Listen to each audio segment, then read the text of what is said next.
ขบวนการอนามัยตามกฎกองความรับผิดชอบเพื่อรักษาความสะอาดขององค์การจัดตั้งสาวหนุ่มและสหพันธ์หญิงของห้องตำรวจปกสแขวงจำปาสักเพื่อกำนับรับตอนกองประชุมใหญ่ครั้งที่เก่าขององค์คณะภาคแขวงจำปาสัก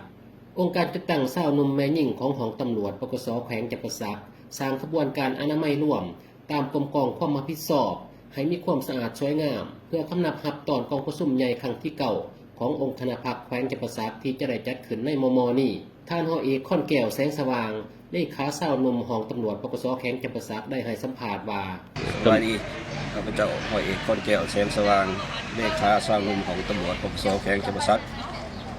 เพื่อเป็นการคำนับตอนกองประชุมใหญ่ขององค์คณะภาคแขวงจำปาสักครั้งที่9ที่จะเปิดขึ้นอยู่ใน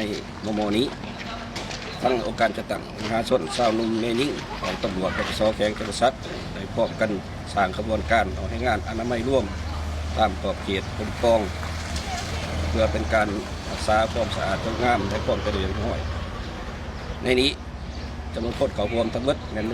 145 สหายยิ่ง35 สหายสำหรับการอนามัยมันจะได้พร้อมกันอนามัยปัดกวดเอฟที่เนื้อตามขอบเขตกรมกองของการและตามเส้นทางเขาของการเพื่อให้กรมกองก็คือขอบเขตของการมีความสะอาดสวยงามนอกนั้นเขาไปในระยะนี้สาวนุ่มในยิ่งเขาไปมันซุ่มใส่เหตุอย่างงานวิชาเฉพาะของการกองสมุทรตามหน้าที่ปฏิบัติอย่างแข็งแรงเขาเข้าใจ